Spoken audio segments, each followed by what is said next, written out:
इसमें शो नहीं हो रहा आज, आई थिंक दोनों। चलो किस तरीके से लेना है, यूनिट नंबर 3 स्टार्ट करने जा रहे हैं अपन। एक मिनट,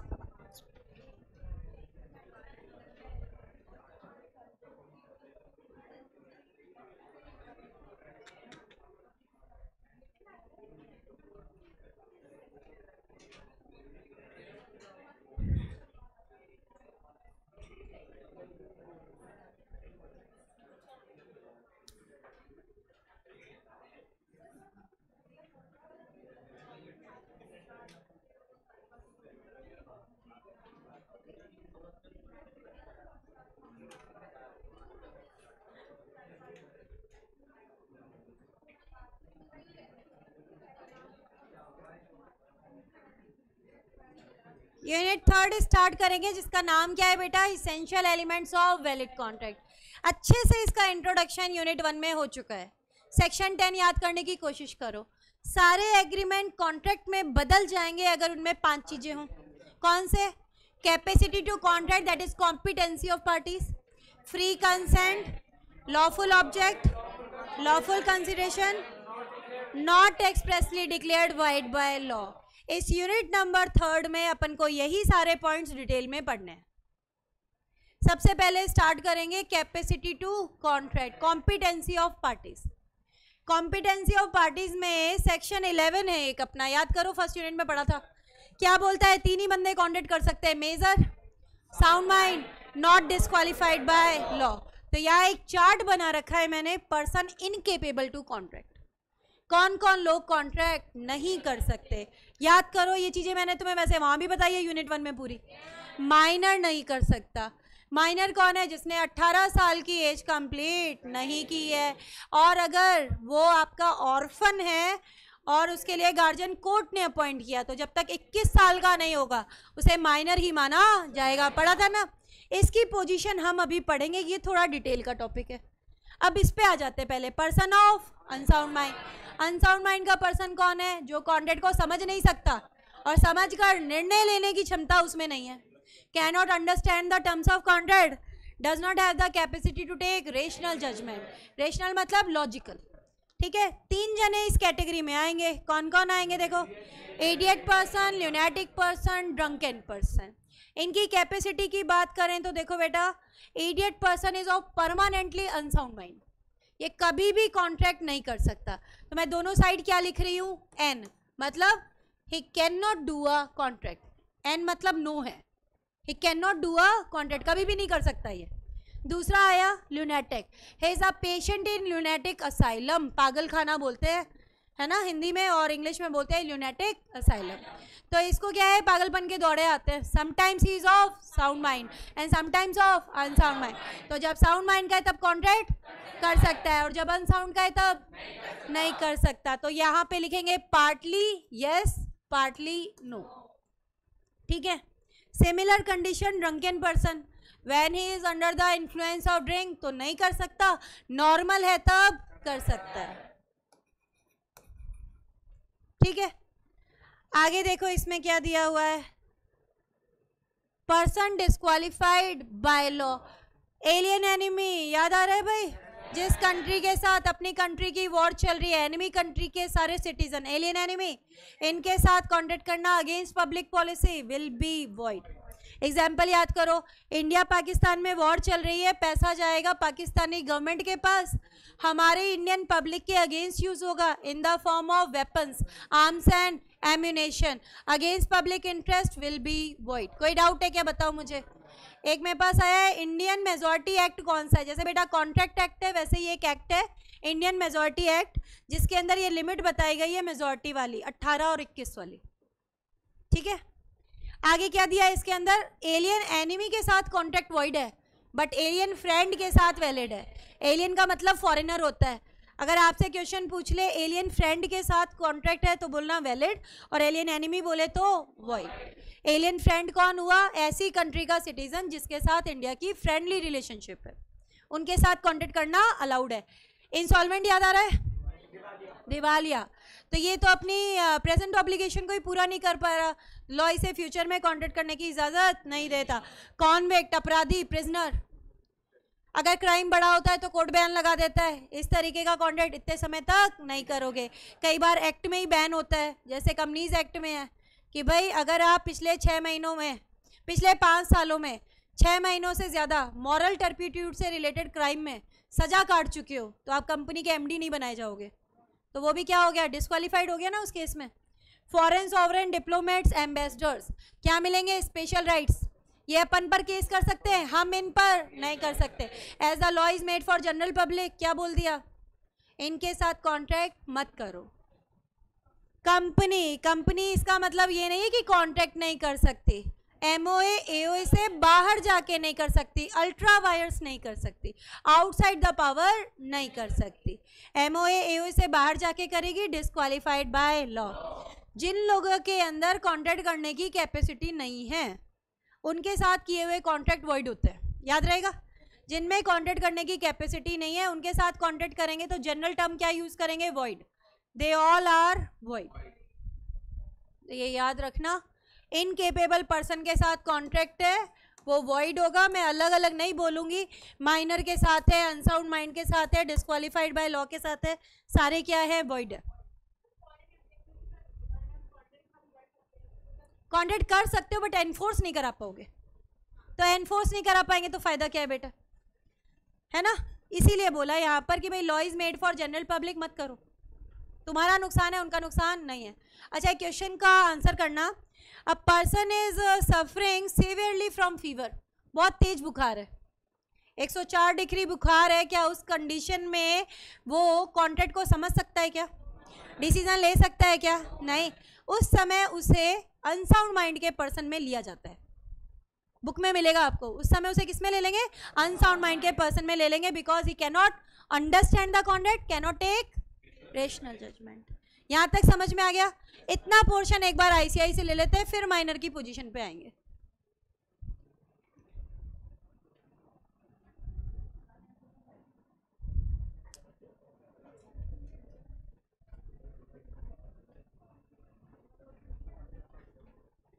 रिपोर्टिंग खुली हुई है आई थिंक, है ना।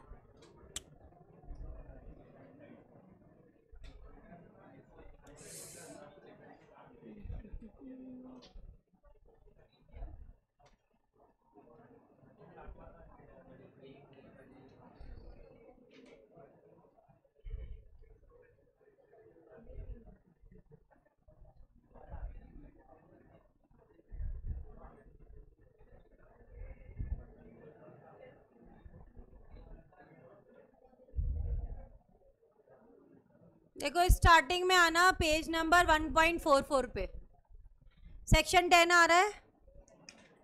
अच्छा एक मिनट, पहले 10 पे करो ना ये वाला। देखो इसेंशियल एलिमेंट सेक्शन 10 में दिए हुए हैं, क्या बोल रहे हैं भाई? एग्रीमेंट कॉन्ट्रैक्ट में कब बदलेगा? जब उसमें ये चीजें होनी चाहिए, competency to contract, free consent, lawful consideration, lawful object, not expressly declared void by law. तो ये हो गया तुम्हारा सेक्शन 10। इसी के बारे में ये अपन को क्या कर रहा है, डिटेल में बताएगा। फिर बात की इसने सेक्शन 11। सेक्शन 11 कहता क्या है भाई? सेक्शन 11 ये कहता है, एक मिनट, नहीं ऐसा कुछ नहीं है,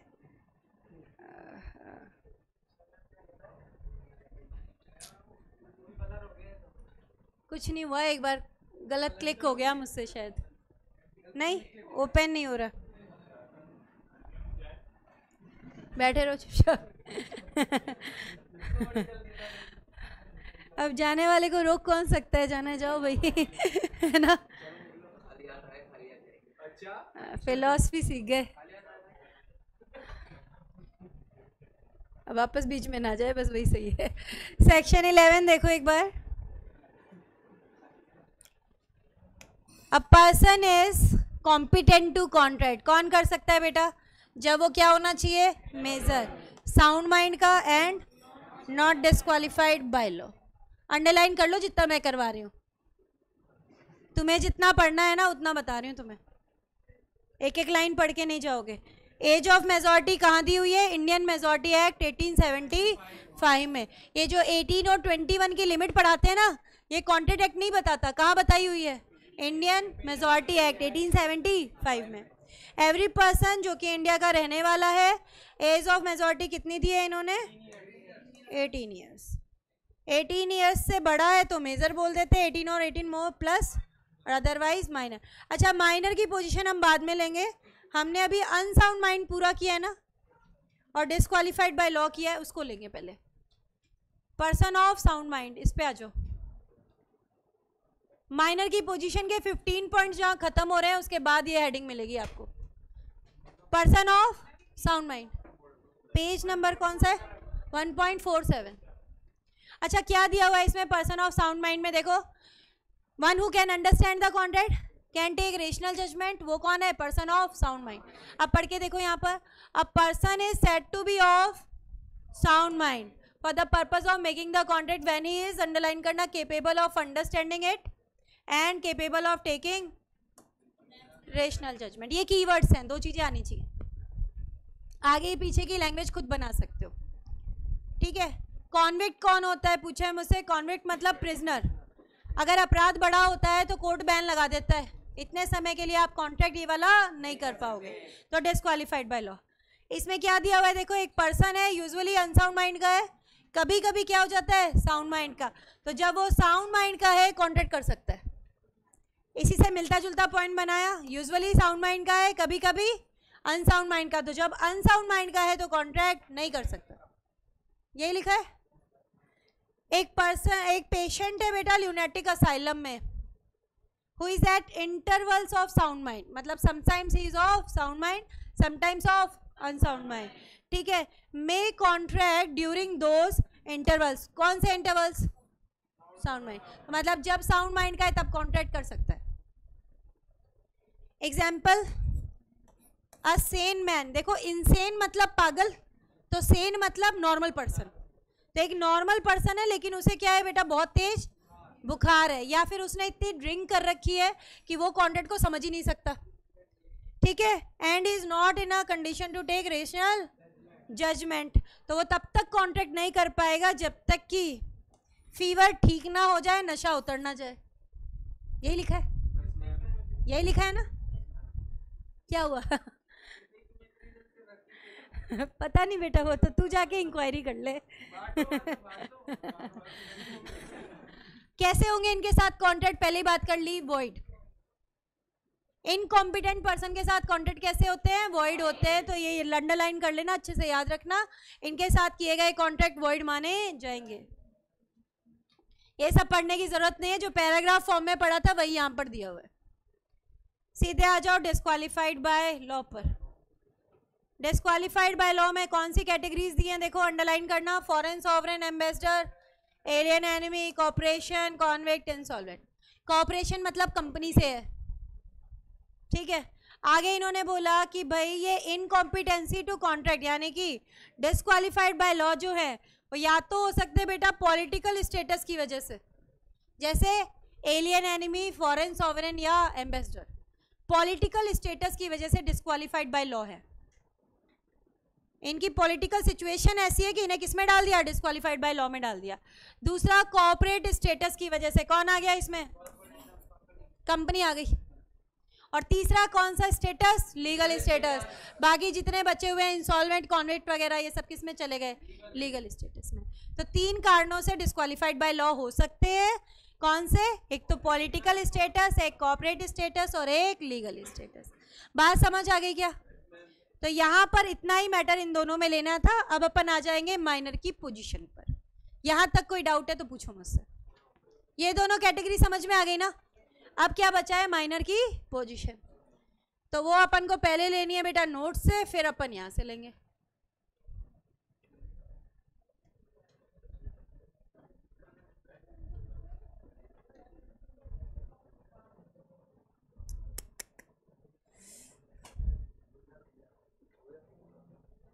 position of minor. Position of minor. अच्छा भाई देखो, आप घर से बाहर जाते हो बेटा, तो आप जब घर से बाहर जाते हो और घर पे और कोई नहीं है तो आप ताला लगाते हो। अच्छा, ताला क्यों लगाते हो? ईमानदारों के लिए या बेईमानों के लिए? ईमानदारों के लिए लगाते हो। कैसे? सुनो, आप चोरों के लिए ताला नहीं लगाते बेटा, चोर तो ताला तोड़ के भी घर में आ जाएगा। आप इसलिए ताला लगाते हो कि अच्छे खासे इंसान की नीयत ना डोले। अब आप इसके फायदे पढ़ोगे माइनर के, कि माइनर को इतने सारे बेनिफिट मिलते हैं। तो मेरे पास एक क्वेश्चन आता है सबसे पहले, मैम इतने बेनिफिट होते हैं तो पढ़ाते क्यों नहीं है पहले? उस समय क्यों पढ़ाते जब या तो माइनॉरिटी की एज जा चुकी होती है या जाने वाली होती है? बंदा समझने लग जाता है कि यार मेरा नुकसान क्या है और मेरा फायदा क्या है, ठीक है, तो वो ऐसा कुछ गलत काम करेगा ही नहीं। इसीलिए लॉ नहीं बोलता। लॉ क्या बोलता है? हम तभी पढ़ाएंगे जब तुम्हारे भेजे में आ जाए ये चीज़ कि मिसयूज़ करना सही नहीं है, क्योंकि अच्छे अच्छे आदमियों के दिमाग डोल सकते हैं जब इसके राइट सुनते हैं। और लॉ क्या मानता है? देखो, लॉ ये मानता है कि सारा जो ब्रेन डेवलप हुआ एक दिन में हो गया। कब? जब वो 18 साल का हुआ, है ना। और मेरे अकॉर्डिंग तो भाई एक 13 साल के बच्चे में भी हो सकता है कि 18+ वाले से ज़्यादा दिमाग हो। होता है कि नहीं होता है? कई बार होता है ना। तब ये लॉ की अजम्पशन है। लॉ जो है माइनर के साथ बहुत ही ज़्यादा लिबरल वे में पेश आता है। रिसेंट कुछ केसेस हुए हैं जिनमें थोड़ी पोजीशन बदली है। अगर बहुत ज़्यादा जैसे सीवियर केस है तो माइनर को भी लाइबल किया गया है। निर्भया वाला केस हुआ था, उसमें माइनर को सज़ा हुई थी। तो अब ऐसा नहीं है, लॉ भी धीरे धीरे चेंज हो रहा है, लेकिन बेसिकली अगर बात करें तो 99% केसेस में माइनर को बहुत लिबरली डील किया जाता है। अगर क्राइम प्रूव भी हो गया ना तो उसको जेल नहीं भेजते बेटा।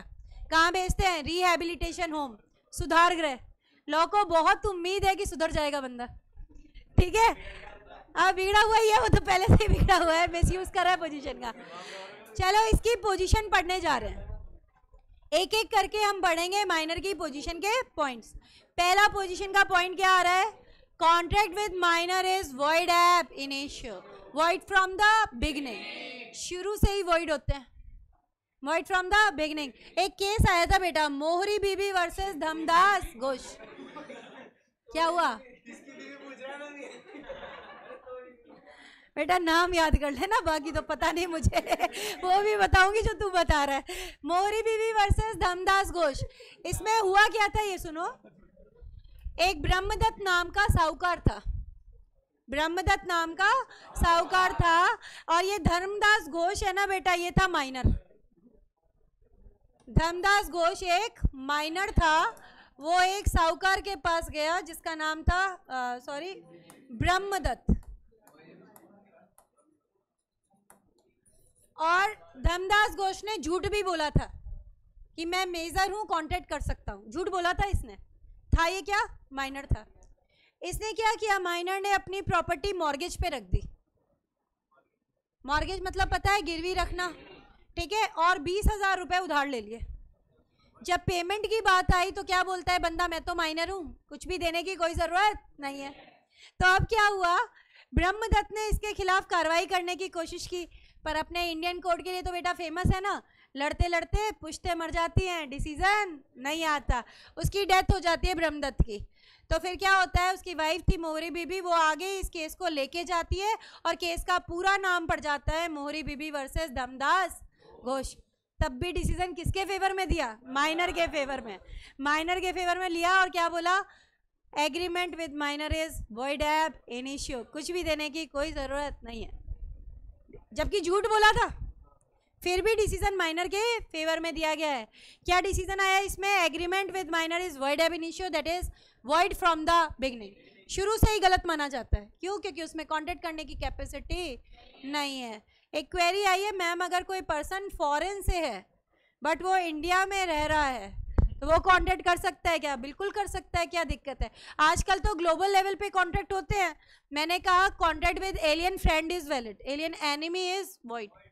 अच्छा आगे देखो, सेकंड पॉइंट क्या कहता है? No ratification after attaining majority. अब भाई माइनर जो है ना, अगर वो सुधरना भी चाहे तो लॉ उसे सुधरने का मौका नहीं दे रहा। जैसे मान लो जो काम माइनर ने माइनॉरिटी के दौरान किए थे, मेजर होने पर अगर वो चाहे कि मैं इसे अप्रूव कर दूं, रेटिफाई कर दूं, तो लॉ उसको रोक लेता है क्या कहता है कि जो चीज़ शुरू से ही गलत है ना उसे आप बाद में भी सही नहीं कर सकते। कैसे, देखो एक एग्जाम्पल से समझाती हूँ।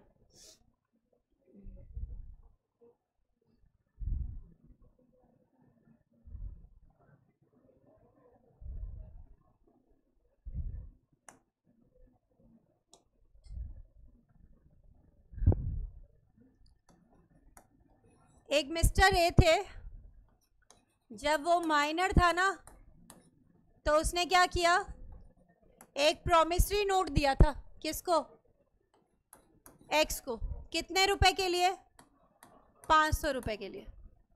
उस समय दिया था जब ये माइनर था। जब ये मेजर हो गया तो इसने क्या किया, मेजर होने पर एक और प्रॉमिसरी नोट बनाया।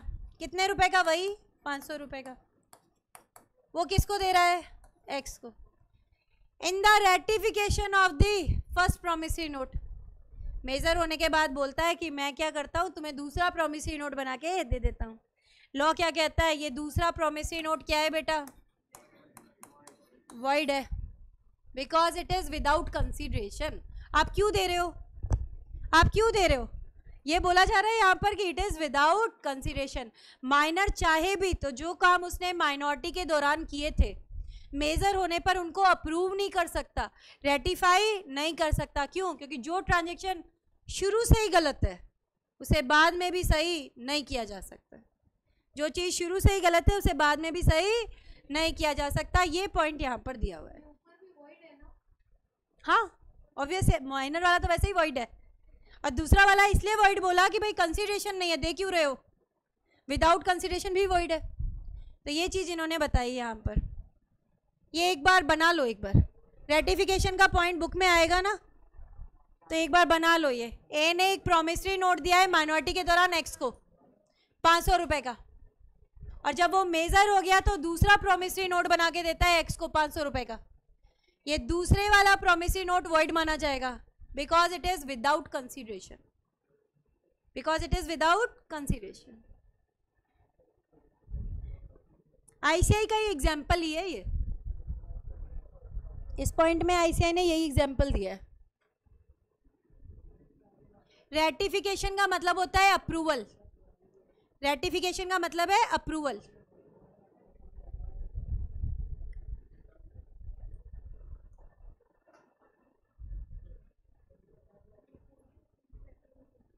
हो गया क्या? बताओ, ये कर लिया? एक काम सीधे खोलूं क्या? वॉइड और इनवैलिड कह सकते हो, इलीगल नहीं बोल सकते। अब ये पता नहीं ओपन करेगा नहीं करेगा। आज ये वाली फीचर काम नहीं कर रही है, आई थिंक कर रही है। चलो हाँ, अब इस पॉइंट को बेटा एक बार पढ़ना। Minor on becoming major can not ratify the agreement made by him during minority because one which is void from the beginning cannot be ratified later on। जो चीज़ शुरू से ही गलत है उसे बाद में भी सही करना संभव नहीं है। रेटिफिकेशन का मतलब लिख लेना अप्रूवल। रेटिफिकेशन का मतलब क्या है? अप्रूव करना। ये बहुत खतरनाक पॉइंट बनाया। Minor can be beneficiary take benefit out of contract. अब लॉ ने इसको सारे फायदे दे रखे बेटा, नुकसान नहीं दे रखे। अब माइनर के अगेंस्ट में मामला जाता है तो मोरिबी भी लगा देते हैं, वॉइड एब इनिशियो। और माइनर के फेवर में होता है तो quasi contract, contract valid. Minor के अगेंस्ट में हो तो void ab initio, Moribi versus Dharmodas Ghosh. और माइनर के अगेंस्ट में फेवर में हो तो क्वेसी कॉन्ट्रैक्ट वैलिड। माइनर के फेवर में हो तो क्वेसी कॉन्ट्रैक्ट वैलिड माना जाएगा। जैसे देखो, आपने पार्टनरशिप एक्ट का थोड़ा आइडिया है। माइनर पार्टनर तो नहीं बन सकता ना, but he can be admitted to benefits of partnership with the consent of all other partners. मतलब minor can be beneficiary, minor can be beneficiary. दूसरा देखो, मॉर्गेज बाय माइनर। अगर मॉर्गेज बाय माइनर है तो इसका मतलब माइनर को पैसे देने हैं ना, और पैसे देने हैं तो उसके फेवर में डिसीजन डालेंगे। क्या आया? Void ab initio. और यही अगर पूछ ले mortgage in favour of minor, अब ये हो गई वैलिड। उसके फेवर में हो तो वैलिड, अगेंस्ट में हो तो वॉइड एब इनिशियो। देखो दूसरा, देखो promissory note by minor, void ab initio. Minor को पैसे देने थे, इन फेवर ऑफ माइनर, इसमें पैसे मिलने हैं, valid. He can be beneficiary. दोनों का कुछ नहीं लेना कुछ नहीं देना, चोर चोर मोसेरे भाई, खत्म बात, वॉइड है। ठीक है, तो दोनों ही माइनर है, क्या करें। अब ये समझ में आ गया क्या, बताओ। उसके फेवर में है प्रॉमिसरी नोट तो वैलिड माना जाएगा। मतलब किसी को उसे रुपए देने हैं तो उसको नहीं देने हैं, लेकिन अगर किसी से उसको रुपए लेने हैं तो वो ले जरूर सकता है। He can be beneficiary, he can take benefit out of contract. फिर बोला minor can be admitted to benefits of partnership. अच्छा ये सबसे अच्छा पॉइंट है, सुन के बड़ी खुशी होगी आपको। Minor can always plead minority, हमेशा माइनॉरिटी की दुहाई दे सकता है। बहुत सारे होंगे, अभी हो सकते हैं क्लास में थोड़े बहुत होंगे, तो वो 1-2 महीने के लिए गुड फीलिंग अपने दिमाग में रख सकते हो। पर इस समय तक क्या होता है ना, इतनी अकल आ चुकी होती है कि यार अब तो प्रोफेशनल कोर्स में घुस गए, तो अगर इन सब चीज़ों के मामले में पढ़ने से कोई फ़ायदा नहीं है क्या दिया हुआ, minor can always plead minority. मतलब क्या होता है, माइनर हमेशा माइनॉरिटी की दुहाई दे सकता है। अच्छा बुरे से बुरा काम करता है, लास्ट में जाके एक स्वीट स्टेटमेंट बोलता है, आई एम अ माइनर, और लॉ उसकी सुनता भी है, लॉ उसकी सुनता भी है। बेसिक चीज़ ये है यहाँ पर, ठीक है। तो he can always plead minority, वो हमेशा माइनॉरिटी की दुहाई दे सकता है। एक होता है बेटा रूल ऑफ एस्टॉपल, एक होता है रूल ऑफ एस्टॉपल। एस्टॉपल में ही वर्ड आता है स्टॉप, आ रहा है ना, एस्टॉपल के अंदर ही वर्ड जुड़ा हुआ है स्टॉप। ये एस्टॉपल वर्ड का मतलब होता है कि आप अपनी कही हुई बात से मुकर नहीं सकते। No one can deny from the statement made by him in the past. आप अपनी ही कही हुई पास्ट में बात से मुकर नहीं सकते। अगर मुकरोगे तो लॉ आपको रोकेगा, अगर मुकरोगे तो लॉ आपको रोकेगा। एक नहीं माइनर नहीं, एक नॉर्मल रूल है, माइनर पे नहीं लगता ये रूल। एक नॉर्मल रूल है रूल ऑफ एस्टॉपल, वो ये कहता है कोई भी बंदा अपनी पास्ट में कही हुई बात से मुकर नहीं सकता, विरोधाभासी बातें की नहीं जा सकती। No one can blow hot and cold together, no one can approbate and reprobate at the same time. आप है ना कंट्रोवर्शियल बातें नहीं कर सकते, हाँ और ना दोनों एक साथ नहीं चलती, ठीक है। तो पहले तो आपने कुछ और बोला था, अब आप कुछ और बोल रहे हो, तो लॉ आपको रोकता है। That is the rule of estoppel. लेकिन माइनर के केस में एप्लीकेबल नहीं है। आप एग्जाम्पल देखो, मोहरी बीबी वाले केस में झूठ बोला था ना बंदे ने, धर्मदास घोष ने, क्या बोला था, मैं माइनर हूँ, है ना, मैं मेजर हूँ बोला था, और बाद में जब पेमेंट की बात आई तो क्या बोलता है, मैं तो माइनर हूँ। अपनी कही हुई बात से मुकर गया ना। अगर कोई नॉर्मल पर्सन होता तो लॉ रूल ऑफ एस्टॉपल लगा देता, अपनी कई बात से मुकर नहीं सकते। लेकिन माइनर को रोका नहीं था बेटा, और उसके फेवर में डिसीजन दिया था। क्या बोला था, agreement with minor is void ab initio. So we can say that rule of estoppel does not apply in the case of minor. नहीं लगता ना। अच्छा रूल ऑफ एस्टॉपल होता क्या है, इसके लिए 2 लाइनें लिख लो। रूल ऑफ एस्टॉपल, ये वर्ड आएगा तो आपको फिर याद नहीं रहेगा, बाद में लिख लो। रूल ऑफ एस्टॉपल, हाँ वही है, रूल ऑफ एस्टॉपल में लिखो तो रोकेंगे ना उसको। एक पॉइंट में वहाँ सोशल लाइबिलिटी डालेंगे, और फिर क्या है, ऐसे देखो बोला करप्ट होने की कोई जरूरत नहीं है, इतने बेनिफिट देके ये सिर्फ खुश होने की बात है ना। समय निकलने वाला है निकला नहीं है ना, तभी एक्साइट हो रहे हैं कि क्या कर सकते हैं उसके बाद तो ये चीजें नहीं रहती है, पहले नहीं पढ़ाई जाती है। लिखो रूल ऑफ एस्टॉपल, लिखो no one can deny, no one can deny from the statements, no one can deny, DENY लिखना, no one can deny from the statements made by him in the past, made by him in the past. If he does so, if he does so, then the law will stop him.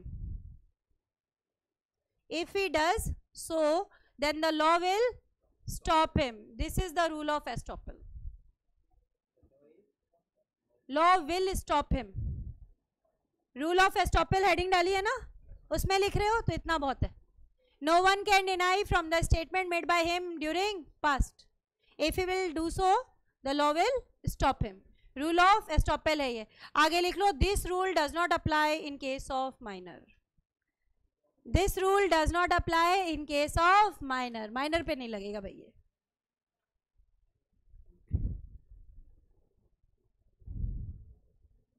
अब ये पढ़ के देख लो, यहां तक समझ में आ जाएगा. Rule of estoppel does not apply in case of minor. Even if minor has taken loan by false representation, then also agreement is void ab initio. जैसा कि मोरी बीबी वाले केस में हुआ था.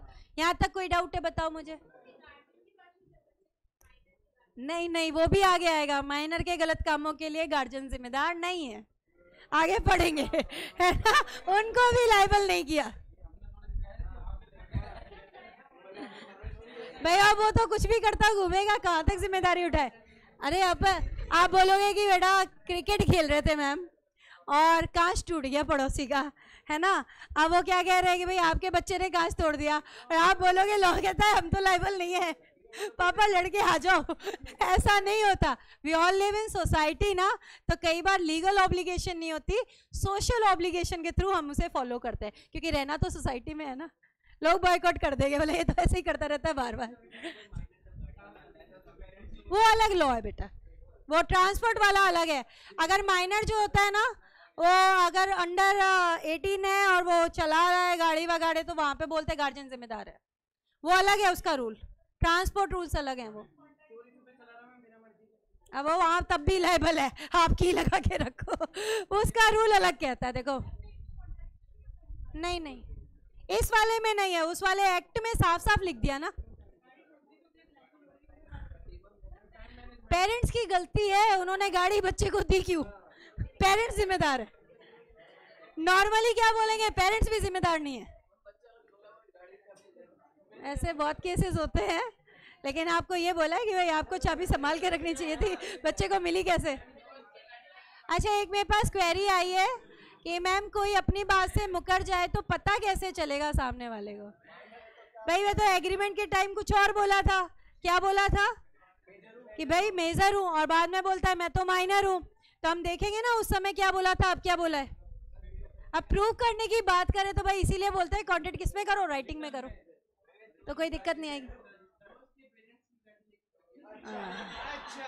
मतलब दिमाग कहाँ कहाँ लगा रहे हैं अपना, घुमा फिरा करके कुछ ना कुछ करने की तमन्ना मन में रह गई. लगता है कि चीजें बाद में पता चली. अच्छा चलो, आज यहाँ तक का मैटर करना, आगे अपन कर लेंगे, है ना. कोई क्वेरी वगैरह है तो पूछ लो बेटा. Any other query? Mac, Sonia, anyone, कोई क्वेरी है बेटा? नहीं?